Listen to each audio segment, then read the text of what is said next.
Welcome to Toffee TV. It is the player ratings. Everton 1, Crystal Palace 1. A disappointing evening at Goodison Park, with once again the Toffees failing to get 3 points. It feels like a very long time since Everton won a game in the Premier League, and with only 3 home wins all season, and we're not playing again at home till March. The home record is absolutely shambolic. Has to be said. It is absolutely awful, and it's understandable why Everton fans, certainly the ones that turn up at Goodison Park, are feeling so frustrated. Obviously, the best performances have been on the road when Everton tend not to have a lot of the ball, and it's another disappointing night, because once again we have seen a team control a lot of the game, but without actually making too many clear-cut chances or having a cutting edge, other than obviously scoring on a set piece again, which we've done again, and that's great. But without those set pieces, we wouldn't be anywhere near these games. And it's very frustrating at the moment. Obviously, the caveat is we know that we have 30 points now, and we probably only need three wins out of our remaining fixtures to be safe. But that's not a true reflection of where we are right now. We have to look at what is really happening, and we are in a relegation fight, and we have to get the points that get us away from it. And there just doesn't seem to be the right plan. There's a plan, and I appreciate there's a plan, but it doesn't seem to be the right plan, certainly when we're playing at home, to create more chances. It's safety first. I mean, the team said that tonight. Having Godfrey at right back is one thing, and that's fine. But having someone ahead of him who's 38 and isn't going to really offer you much in attack, basically says what you're going to do. Having 2 holding midfielders in a game again where we should be going out to beat them is again ridiculous. Absolutely ridiculous. Tonight we should have played with Onana in the middle of the park, and we should have played with Harrison on the right, and we should have been trying to create as many chances, not try and sneak over the line again with a set piece. We're playing at home. We need wins, and we're playing a team who are very good without their best players, and we're being ultra cautious. I don't get that. Do you know what? That is the difference between us and Luton. Luton have no fear, and they go after teams. Now, I don't know what that'll do for them in the long term, but that has created a momentum for them where people are scared to play them. Now, okay, not saying they're going to stay up. I'm not, they've still, again, in terms of like real points, got 10 points less than us. But the real world says that we've only got 20 points, the same as they have at the moment. And it's not a case of losing any of us losing patience with Sean Dyche. It's just a case of like, where's the other way of playing? Where is, yes, we are a good defensive side, but let's be a bit more proactive. The subs tonight were so poor. They should have been done at half time. The manager should have looked at it at half time and said, right, we're going to have a go at these. We're going to have a go at these. But we didn't. We waited. We waited, and he brings the sub on, and the subs contribute to their goal because they've literally just come on the pitch. Yeah, dreadful. Absolutely. One of the worst games I've ever had to sit through or stand through. Licensed committee. Dreadful. And I don't know how... No one can make excuses for that tonight. That was dross. The players were absolutely awful. The decisions by the manager were awful. And what worries me is that we're going to play a few teams over the course of the season who are very much like a Crystal Palace, who won't come to do much. They'll just come to get men behind the ball, break it up in midfield, and it'll be up to us to break them down. We'll have the majority of the possession, and it's what we do with that possession. And we are terrible in possession because we don't know what we're doing. And that's the scary thing. We have to break these teams down. These teams will come to Goodison thinking, right, if we can keep it frustrate them as long as we can, maybe get something off a set piece or something like they got tonight. Then if they go 1-0 down, the crowd will edgy. The crowd will be edgy anyway. But we've got to break them down, and we're not good enough. And that's the scary thing. That is the scary thing about it. And it's worrying. It's worrying because we're just not a very good team. We're just not a very good team. Yeah, there you go. Let's get into the player ratings.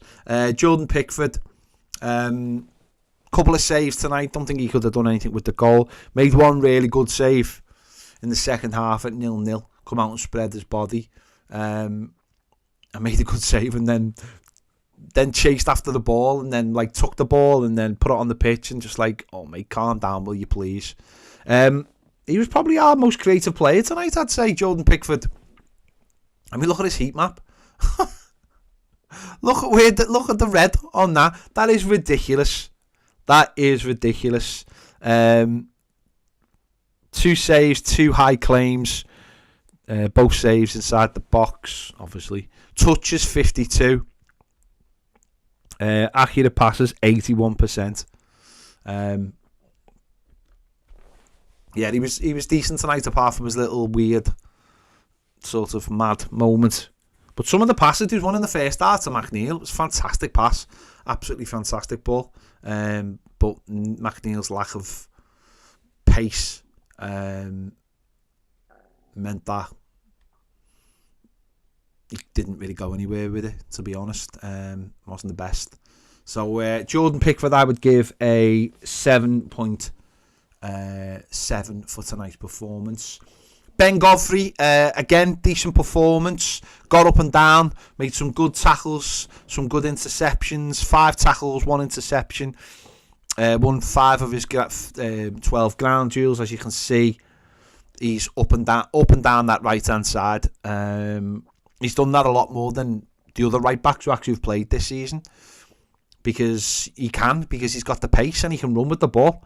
He's not the most elegant player in the world, but he has the ability to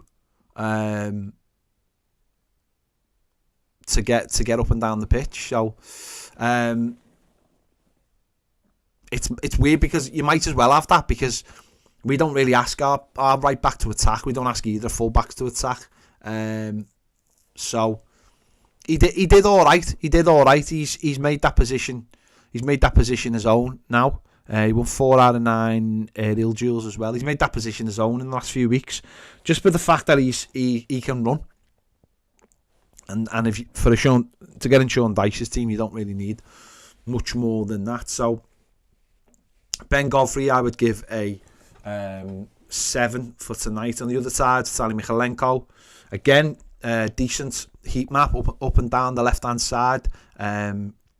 Right in the middle of the pitch there. Never quite got into the box, but had one shot, actually. Had a decent shot, and it was actually on target. It was going in, and one of their players had to clear it away. That was just on the hour. It was a decent effort. It was probably around one of our best spells of the game, when we were doing all right, and we had that just around that. We had the Garner shot, but the keeper made a good save. Garner shot went to Doucouré. I've got no idea how he didn't put it in, because it was literally an open goal. It just sort of seemed to spin off his foot. But Mykolenko, ground duels won 1 out of 2. Aerial duels won 4 out of 5. Again, pretty solid. Not done his job, which is what him and most of the back line have been doing over the weeks. Just trying to see if I can see his crosses. All his stats, by the way, coming to you from SofaScore. So if you The link is in the description if you wouldn't mind downloading the app if you haven't already. Be fantastic. It really helps the channel out. Crosses, 5 crosses, 3 accurate. His crosses were quite good tonight, to be fair to him. So Michaelenko I'd give a 7.3 for tonight's performance. James Tarkowski, off the back of his bombshell today of that he's going to be starring in a documentary about footballers' wives, which looks genuinely terrible. I think maybe Tarky's trying to show people his softer side. Maybe that's what it is. He looks all nice in his linens and everything. So fair play to him. Fair play to him. Again, had a decent game. At the back, 5 clearances, 5 interceptions, 2 tackles. Ground duels won 5 out of 5. Aerial duels won 6 out of 10. Again, really solid. Had a great chance late on. I think after we'd equalised, good opportunity, and it just sort of come off the top of his head. I think he should have really headed it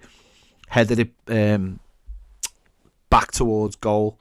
There's his heat map for today, and as you can see there, we had lots of the ball in our own half because Crystal Palace just weren't arsed, let's be honest. So you can see from the heat map, lots of opportunities to play those diagonals that he loves to play. And again, I thought his all-round game was good. I thought he done quite well in terms of that. Just looking at his accurate passes, 83%, 100 touches of the ball. I mean, that says everything, doesn't it? Like your centre-backs having 100 touches of the ball. That says everything about the team and everything about the way we play. That he's got on the ball and had 100 touches. That's ridiculous. 19 long balls, 13 of them accurate. I mean, that says everything about this football team, if you ask me. 100 centre-back having 100 touches, though. Yeah. So, yeah, he had a good game. He did have a good game tonight. So I would give him a 7.8 for tonight. Jared Branthwaite alongside him again. Another good performance. They didn't really have to do loads. Again, 73 touches, 87% pass accuracy. Ground duels won 2 out of 2. Aerial duels won 6 out of 8. There's nothing I can say that you can't fault. I don't really think you can fault the back line. You can see his heat map as well. Look how far he's going up the pitch. And again, that just shows you the dominance we had in terms of where we had the ball. Palace didn't do anything. And that's what makes it even more frustrating. Is that we had the centre-backs are getting loads of touches because we just go back to them and then we ask them to play the diagonals. There's no bravery in the midfield, no bravery in the wide positions. It's get the ball to the centre-backs. The centre-backs and our goalkeeper are our biggest threat at times of creating things. And that's what's scary. That is what's genuinely scary. So I would give Jared Branthwaite a 7.6. Into midfield, Adisa Garner. See, this is where I just look at the team and I just think this is where the manager got it wrong tonight. By not playing Mathew Onana and not dropping either Adisa Garner or James Garner. And I said in my post-match, I think he bottled it. I think he bottled not dropping one of them to bring Onana back into the side. Onana should be playing. It's as simple as that. He's our best footballer midfielder. He sets the tempo, but he's also a good passer. He also doesn't mind taking it under pressure because he's good on the ball. And again, I've seen people saying he's crap, he's this, he's that. Yeah, I'll talk about him when I talk about him. Adisa Garner played 66 minutes, had 51 touches, 85% pass accuracy. Ground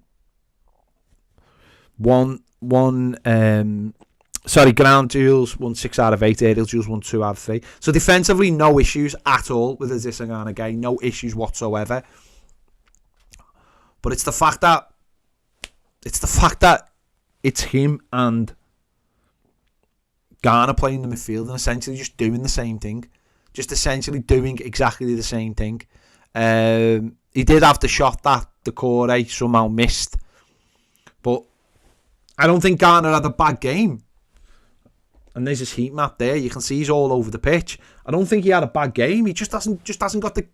His job is to be destructive, not creative.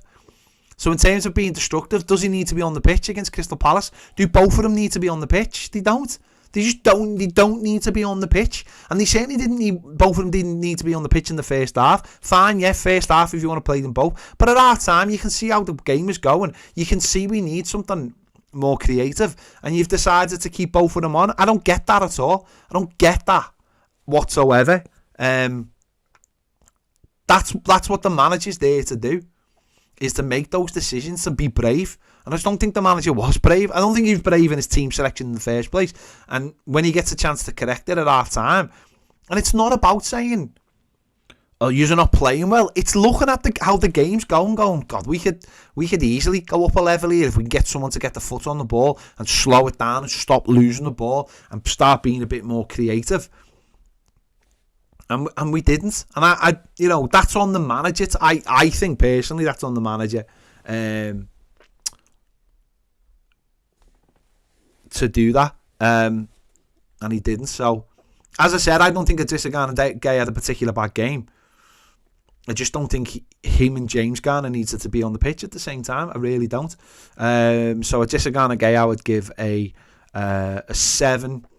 James Garner, again, I'd say the same kind of thing. He played the 90 minutes, 79 touches, 93% pass accuracy, 1 shot, 2 shots off target. Ground duels won 3 out of 6, aerial duels only 1, and he lost it. But again, it's not a case, and there's his heat map there. It's not a case of playing well. It's a case of, can you open the teams up? And they couldn't. We just didn't need either of those players. Certainly in the second half, they just weren't needed. Simple as that. We needed someone in the middle of the park who could get the ball, and who was brave, and that's Onana. We did not need another defensive player. And Onana, by the way, like sits in front of the back four and just dictates the play. Just dictates how you play. It's not. Garner and Idrissa Gana Gueye are all over the pitch trying to win the ball back and then get on the ball. He wasn't needed. I just think the manager's made a big mistake there. So James Garner, I would give a 7. Yeah, 7. Yeah, might be being generous there, to be honest. But again, they did the jobs, but the job wasn't needed. It's as simple as that. So it's hard to have a go with the player, even when they're just doing the job. It just wasn't needed at all. It wasn't needed at all. Ashley Young shouldn't have been in the team. Shouldn't have been in the team at all for me tonight. Just again, I'm not being critical of him, as in like rubbish. He just shouldn't have been in the side. You've got Ben Godfrey playing at right back. You need something in front of him who's going to run at people and who's going to create chances, and that's not Ashley Young. Ashley Young was in there because Jack Harrison was on the right hand. It was playing centrally. Now that Onana, Doucouré's back, you put Jack Harrison on the right, back on the right. Don't get me wrong, I don't think Jack Harrison's been amazing, but he makes more things happen than Ashley Young does. And again, is this down to Ashley Young being one of the manager's favourites?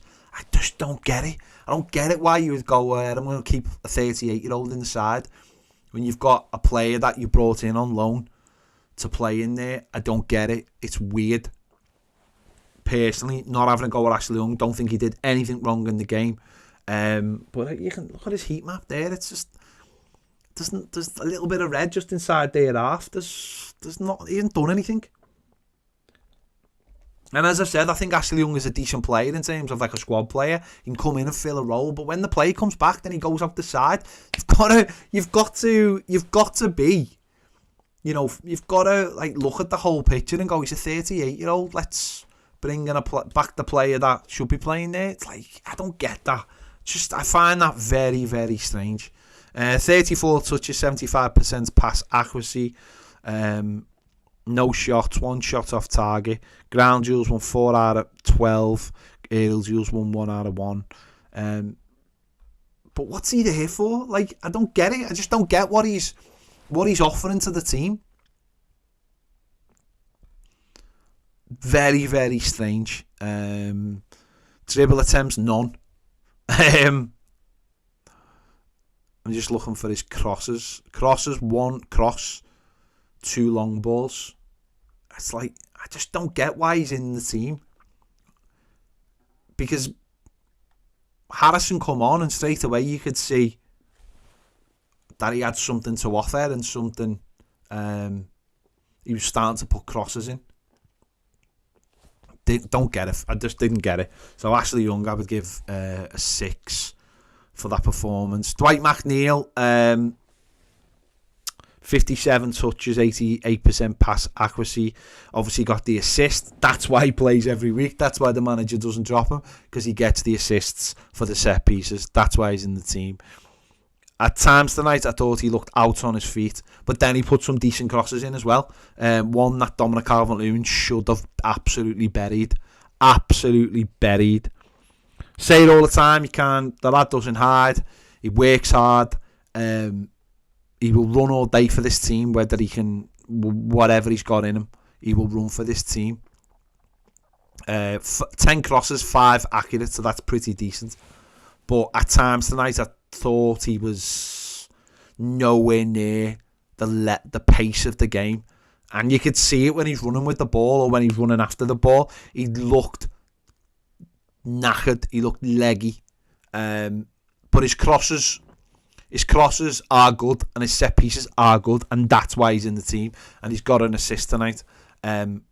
His numbers make really good reading. His numbers on SofaScore make really good reading. But when you watch him and you just see the work, and that's why he's in the team. We all know that's why he's in the team. He's got another assist off a set piece. That's why he's in the team. The manager loves that. That's why he plays 90 minutes. And I'm sure he'll pick up again. I'm hoping he will anyway. I'm sure he'll pick up a run, because we are playing week to week. So I'm sure he will, and I'm sure the manager looks at it like that. And of course, there's no one else to play there unless he puts Jack Harrison on the left-hand side, which I don't think he will, just because Jack Harrison hasn't got the set pieces. I thought at times he was poor tonight, but then you can't deny the set pieces and the crosses are really good. So it's a key. I mean, five key passes. I mean, that's why he's in the team. That's why he's in the team. That's why these are all things the manager will point to and go, well, look at his numbers. I just think his general all-round play at times is so poor. But you know, it is. That's his heat map right there. So that big blob of red, where he's putting the crosses in, and I think it's just like his link-up play is just not there. He's not getting around the pitch. He's not making runs with the ball. He doesn't look comfortable running with the ball at the moment. He doesn't look like he's got that freedom. He looks like he's been carrying an injury all season. He looks like he's I don't know. I'm sure other people can see it, not just me. He's come back from 2 injuries. He's got off the field. He's got off-field issues, which I fully understand, and that will drain you. Of course, that will drain you, massively drain you.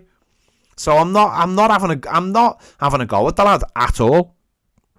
And as I said, the cross for the header Dom missed, that was a wonderful, wonderful cross. Just a little bit of edge on it. But I found myself at times just looking at him going, what are you doing? So it's, again, he's a winger. It's hard to balance it up at times. He's just not maybe the kind of winger that you want, maybe, or you I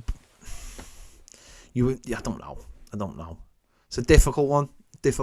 Yeah, he slows the game down. He does slow the game down quite a lot, and he's frustrating because it's all left foot. So when it comes on his right foot, he has to get on his left foot, and he can be massively frustrating. But I do appreciate that his numbers are decent. So yeah, for an assist and some of the crosses, I'd give him a 7. I don't know whether I'm being generous there or not. Abdoulaye Doucouré, he didn't have a good game. But he's returned from injury and he's played 72 minutes, and let's just cross all of our fingers and all of our toes that he is okay. 34 touches, 67% pass accuracy. Had one huge moment in that when I just don't know how he missed it. I really don't. He literally had an open goal I think it was on the 64th minute, was it? He had like an open goal, and I just don't know. You can see it there. That's how Sofa scored. I've got it. I don't know how he missed it. It just seemed to sort of spin. It just spun back. And I don't know. I honestly don't know how he's missed it. I really don't. But for the most part, he wasn't great. As I said, 34 touches, 67% pass accuracy. He doesn't 1 out of 2 ground duels, no aerial duels. Again, that shows you a lot about the way we play. I don't think he had a particularly good game. There you go. There's his heat map there. He really didn't have too much of an influence on it. He doesn't always have a massive influence on home games, and it is the away games. Just got to hope he's fit for Brighton. He was brilliant at Brighton last season, wasn't he? Scored. Just hopefully he's fit. This might just be that game that sometimes you need to get through, to get your fitness, your sharpness back. Let's hope. He wasn't great tonight, and the manager. He obviously he's a hugely important player for us, and we hope that. Yeah, 6.2 for Doucouré. Dominic Calvert-Lewin.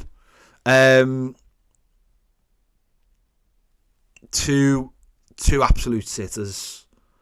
Tonight. Yeah, I think it was in like the 80th minute. The header. I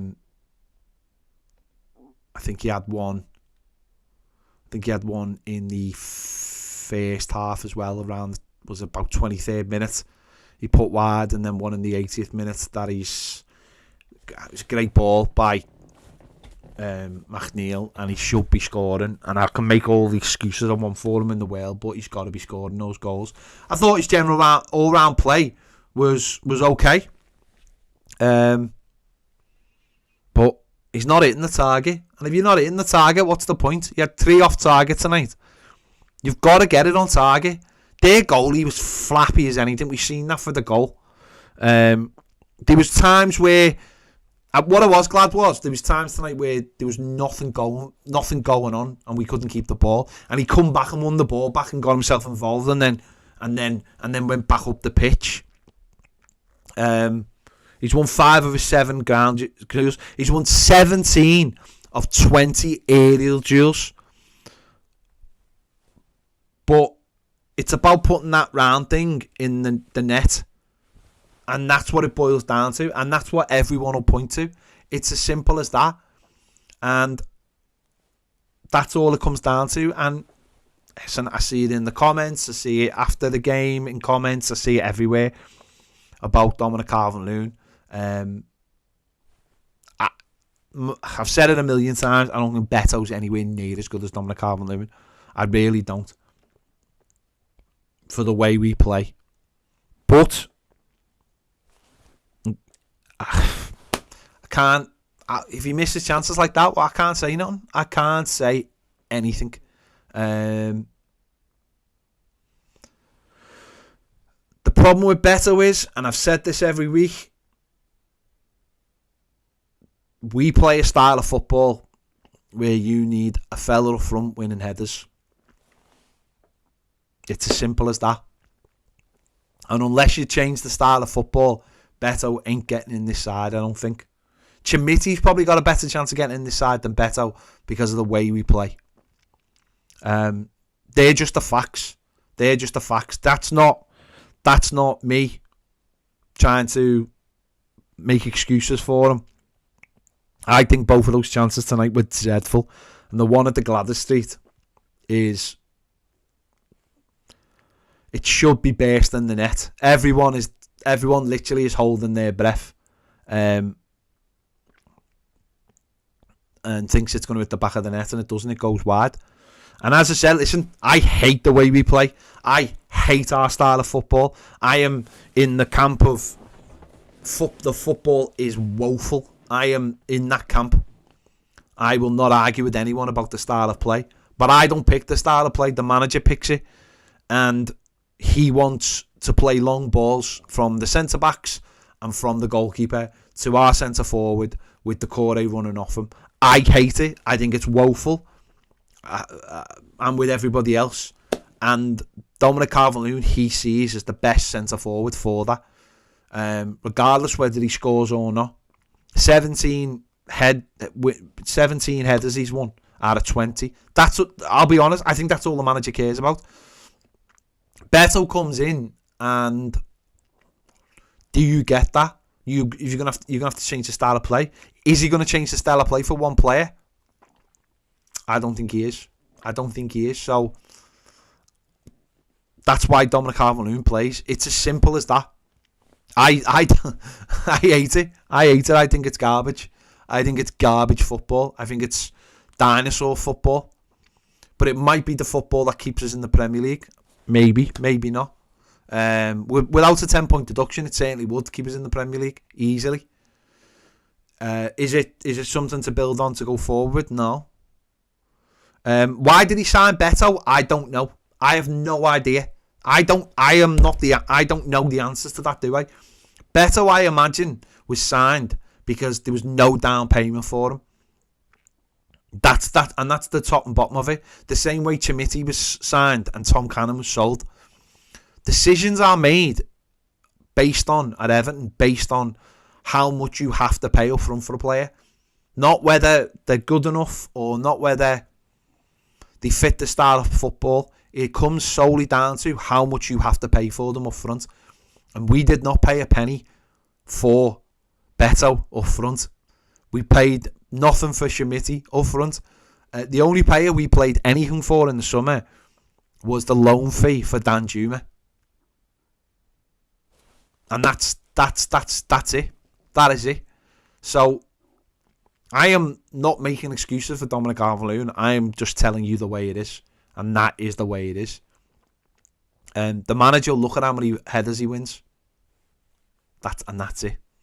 And it's like Moneyball. It is like Moneyball. Nobody kept on saying, does he get on base? That's what Dominic Calvert-Lewin essentially is. Does he get on base? How many runs does he have? That's it. It's not about the goals he scores. It's how many headers he wins. It's crap. I don't like it. I know Baz absolutely hates it. I don't know many people who do like it, but I think people understand it. They understand that we don't have the greatest set of players in the world. And if this style of play gets us out of the mess we're in this season, then he'll have done his job. And I think that's the way most people think. Frank Lampard decided to play nice football, and it was getting us absolutely nowhere. So, but yeah, terrible miss from Dom. Terrible couple of misses. But I did think his all-round game was decent tonight. But those misses. So Dominic Calvert-Lewin, I would give I'd give a 6, just because those those misses were woeful. Just show you this heat map there. There's his heat map. At least he's in the box. He got in the box tonight. His last couple of games, he wasn't. Not even got in the box. And there you can see the header, where the header was that he should have buried in the 80th minute. And there's the one. And look at them. They're both in exactly the same position. The one in the 23rd minute and the one in the 80th minute. Literally in exactly the same spot. There you go. These stats are brought to you from SofaScore. Please download the app now. There you go. There you go. The subs. Amadou Onana should have been on at half time. Simple as that. Should have been on at half time. He waited too long to bring him on. His first interaction was basically not winning the ball, and then they scored. But he's popped up. He's popped up with a goal. 34 touches, 77% pass accuracy. 5 long balls, 2 accurate. Shots on target, 1 obviously the goal. Ground duels won 3 out of 4. Aerial duels won 2 out of 2. Yeah. I really like Onana. I think he's a hell of a player. I think he's going to be a hell of a player. He frustrates some. Some people don't necessarily always see. I think you give him the ball and he doesn't lose it. I think he's brave on the ball. Again, does he do anything magnificent? Does he do anything amazing? No. Does he know? Does he have an eye for a pass? Yes. Does he keep it simple? Yes. Does he receive the ball well? Yes. Anywhere, basically on the pitch. And yeah. As I said, I like him. I like him. And I just think this team is better with him in. Because he gets us on the front foot. He doesn't go around hurrying and chasing and trying to win the ball. He just sits in front of the back 4. And when he has to win a tackle, he'll win it. But he wants the ball. The other two don't. The other two are defensive midfielders in harrier chasing kind of players. Onana's going to be, I think he's going to be a very good acquisition for somebody. We'll see. It's up to him, isn't it? It's his career, but got us the goal, got us the equaliser, good header, attacked it well from the cross, the corner from McNeil. 3 tackles. Yeah, I don't understand why more people don't see it, but that's it. That's fair enough. There's his heat map there. But I thought he'd done well. When he came on. So I would give Amadou Onana a 7.7 for his substitute performance. And he's got to start on Saturday. He should have started tonight. I just don't get it. Why he didn't start tonight. I think the manager made the wrong decision. But there you go. Jack Harrison, he's another one I think should have started tonight. Touches 31. Crosses 5.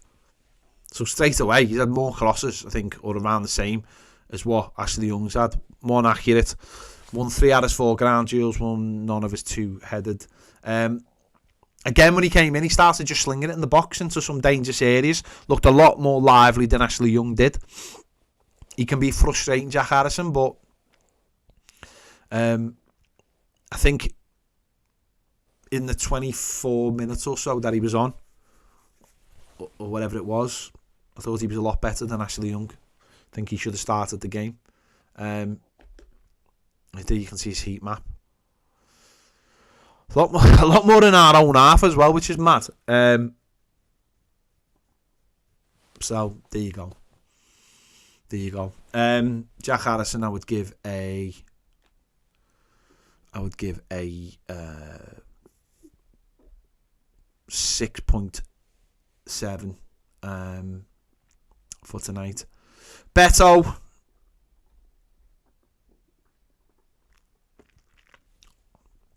again,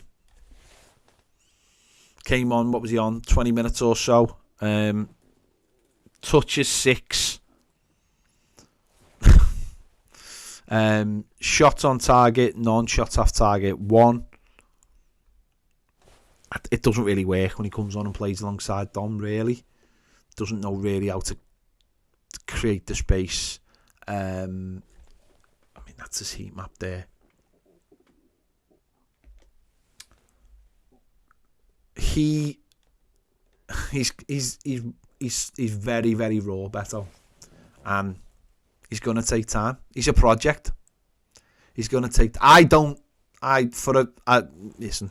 People will see it differently, of course they will, and people are very frustrated with Dominic Calvert-Lewin, and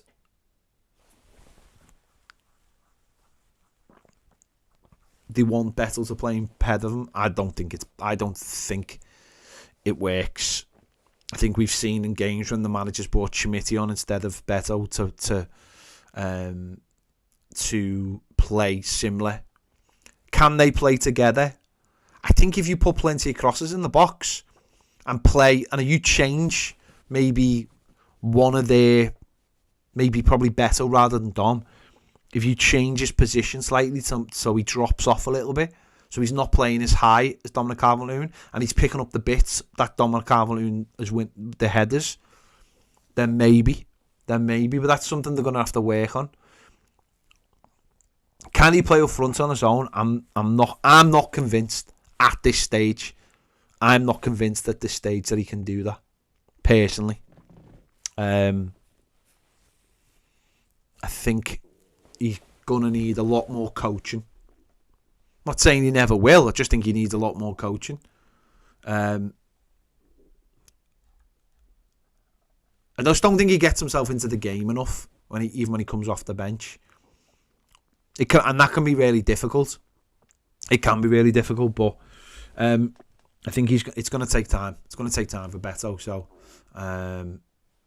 to sort himself out. So to get to a level where the manager says, "I'll change the style of this team for Beto."